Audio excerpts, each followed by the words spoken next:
Aspirants, very warm welcome on the YouTube channel of analyst IAS. तो हमारा जो आज का टॉपिक है डिस्कशन के लिए वो ये है कि क्या नेशनल एंथम पर किसी का खड़ा होना is it very necessary. Code क्या कहता है, लॉज क्या कहते हैं, we'll see why is it in use. Then national anthem का कोड ऑफ कंडक्ट क्या है कि जब नेशनल एंथम होता है तो कैसे कैसे क्या क्या उसमें चीज़ें होनी चाहिए।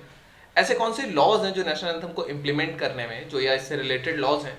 देन सुप्रीम कोर्ट के हम दो जजमेंट्स देखेंगे नेशनल एंथम के ऊपर कि लोगों को खड़ा होना चाहिए नहीं होना चाहिए। इसमें सिनेमा में जो नेशनल एंथम प्ले किया जाता है उससे रिलेटेड भी चीज़ें हैं।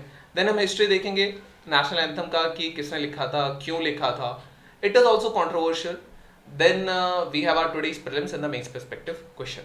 So let's start. Why is it in news? एक एग्जीक्यूटिव मजिस्ट्रेट रिसेंटली श्रीनगर में इन्होंने 11 लोगों को जेल भेज दिया है क्योंकि 25 जून को एक इवेंट हो रहा था जिसमें सारे लोग नेशनल एंथम कर रहे थे, पर ये जो लोग थे 12 ये लोग बैठे रहे थे, ये खड़े नहीं हुए थे उस दौरान। सो इसीलिए इनको जेल कर दिया गया। Now the thing is and they were actually bound down for the good behavior under these sections 102 and 151 of CRPC। अभी एक बार ये sections के बारे में देख लेते हैं। सेक्शन 107 जो एग्जीक्यूटिव मजिस्ट्रेट थे, अगर इनको कोई इन्फॉर्मेशन मिलती है कि कोई ऐसा पर्सन है जिसने डिस्टर्ब किया है या फिर वो डिस्टर्ब कर सकता है पीस को या पब्लिक ट्रैंक्विलिटी को, ऐसे केस में ये एक बॉन्ड इशू कर सकते हैं। तो उस टाइम पे ये केस लगता है। कोई भी एग्जीक्यूटिव मजिस्ट्रेट के पास दो एक्शन होते हैं और अगर दोनों ही उसके जुरिडिक्शन में पड़ते हैं तो वो उनके हिसाब से काम करते हैं। जैसे कि वो प्लेस है जहाँ पे ऐसी ब्रीच लाइकली टू ऑकर है तो वहाँ पे वर्क कर सकते हैं। देन अ पर्सन जो लाइकली है कि वो वहाँ जाके पीस को डिस्टर्ब करेगा, तो ये दोनों पर सेक्शन 107 सीआरपीसी लग सकता है। नाउ सेक्शन 151 है, ये अरेस्ट देता है उस व्यक्ति की जो कि कॉग्नाइजेबल ऑफेंस कर सकता है। तो कॉग्नाइजेबल ऑफेंस प्रिवेंट करने के लिए अरेस्ट किया जाता है। अथॉरिटीज या पुलिस ऑफिसर्स को जब पता होता है तो इसको विदाउट वारंट भी अरेस्ट किया जा सकता है, लेकिन अरेस्ट करने के 24 आवर्स के बाद मजिस्ट्रेट के सामने लाना पड़ता है। सो ये दो चीजें लगी हैं। इसमें मैक्सिमम 1 साल का इसमें जेल हो सकती है सेक्शन 107 में। कोड ऑफ कंडक्ट क्या कहता है नेशनल एंथम का, तो जब भी नेशनल एंथम गाया जाए या उसको अगर स्पीकर से बजाया जा रहा है तो ऑडियंस को खड़ा होना चाहिए। Audience shall stand in attention position and कोई भी ऐसा इनडिस्क्रिमिनेट सिंगिंग या नहीं होना चाहिए नेशनल एंथम जब बज रहा हो उस टाइम पे। एक चीज और कि अगर वो किसी डॉक्यूमेंट्री का या न्यूज रील का अगर वो पार्ट है तो ऑडियंस को खड़े होने की जरूरत नहीं है। अगर वो किसी मूवी के अंदर बजाया जा रहा है तो ऑडियंस को खड़े होने की जरूरत नहीं है। जो नेशनल एंथम है ये 52 सेकंड्स तक प्ले किया जाना चाहिए एंड जो या फिर अगर शॉर्ट वर्जन है तो वो 20 सेकंड्स का वर्जन है जिसमें फर्स्ट लाइन और लास्ट लाइन गाई जाती है। लॉज रिलेटेड क्या है, आर्टिकल 51 फंडामेंटल ड्यूटीज है। फंडामेंटल ड्यूटी कहती है to abide by the Indian constitution and respect it ideals institution the national flag and the national anthem. These are not mandatory but these are the duties of the citizens. Then prevention of insults to national honor act 1971 ये power देता है। ये act strict punishment देता है उस व्यक्ति को to disrespect the national anthem and also breaking the restrictions.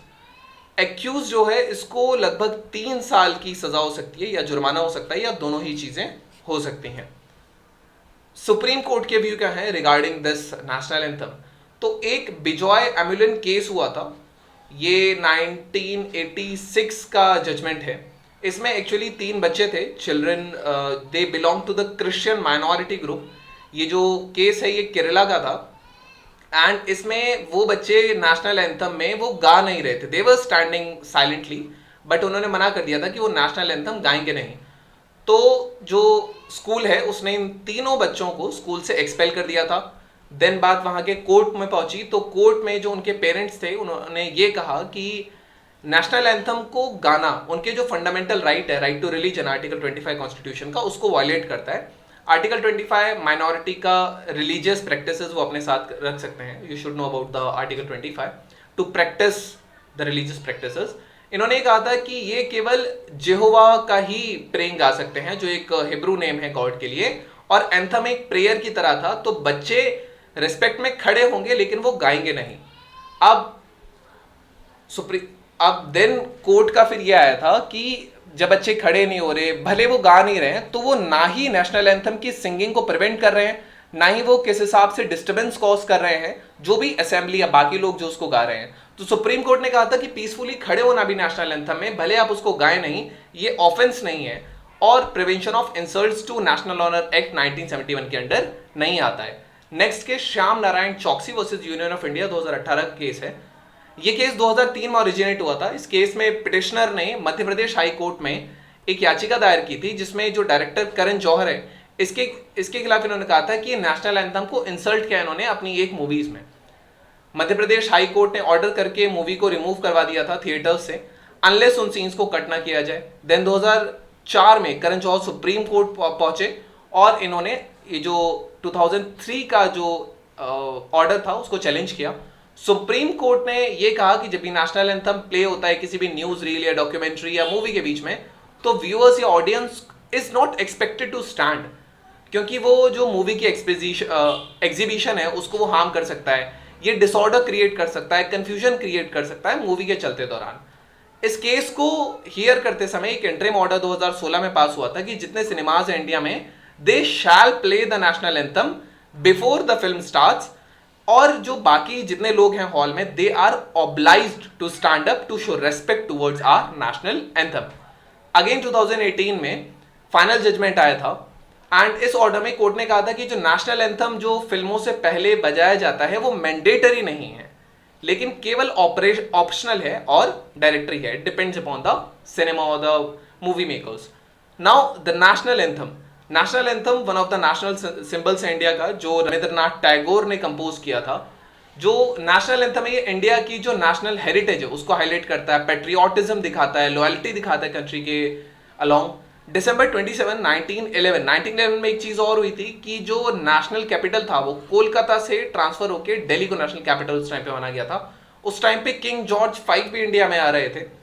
There was a British monarch who was coming on India. I'm not sure about King George V, but most probably he was there. Then उस time पे कहा गया था, but ये जो है national anthem, ये Indian National Congress का 1911 का जो सेशन था कलकत्ता में, वहां सबसे पहली बार परफॉर्म हुआ था। देन अगेन सुभाष चंद्र बोस ने इसको अडॉप्ट किया, स्लाइटली डिफरेंट। सुभाष चंद्र बोस ने 1941 में शुभ सुख चैन करके गाना नेशनल एंथम के रूप में गाया था। ये थोड़ा सा कॉन्ट्रोवर्शियल है नेशनल एंथम। कुछ लोग कहते हैं नेशनल एंथम रविन्द्रनाथ टैगोर ने किसी ब्रिटिश मोनार्क के लिए लिखा था, एंड अदर कंट्रोवर्सी इज कि national anthem was written for the destiny of India. So that's not our point, but Tagore ने सबसे पहले जो एंथम लिखा था वो भारतो भाग्यो विधाता लिखा था, जो कि बंगाली में था, जिसको लेटर ऑन जनगण मन के रूप में ट्रांसलेट किया गया। देन जब सूरत स्प्लिट हुआ था उस टाइम पे अमार सोनार बंगाल भी लिखा था, अमार सोनार बंगाल। ये जो है ये आज भी बांग्लादेश का नेशनल एंथम है। तो रविन्द्रनाथ टैगोर की दो ऐसी पोएट्रीज हैं जो कि दो देशों के नेशनल एंथम के रूप में यूज की जाती हैं। देन जनवरी 24, 1950 में डॉक्टर राजेंद्र प्रसाद ने इसको नेशनल एंथम माना। Now we have a prelims practice question. National anthem Jana Gana Mana was sung at Indian National Congress session at Calcutta 1911, Delhi for British monarch in 1911, for at the independence of India, or none of the above. Then we have our main practice question. Jana Gana Man, our national anthem, reflects the history, traditions and composite culture of India. It has been serving as an expression of national identity since its adoption. You have to discuss it in 250 words. You can try it and send it for evaluation. So this was all about today's video and session. Thank you. Have a nice day and stay tuned with Analyst IAS for your better preparation.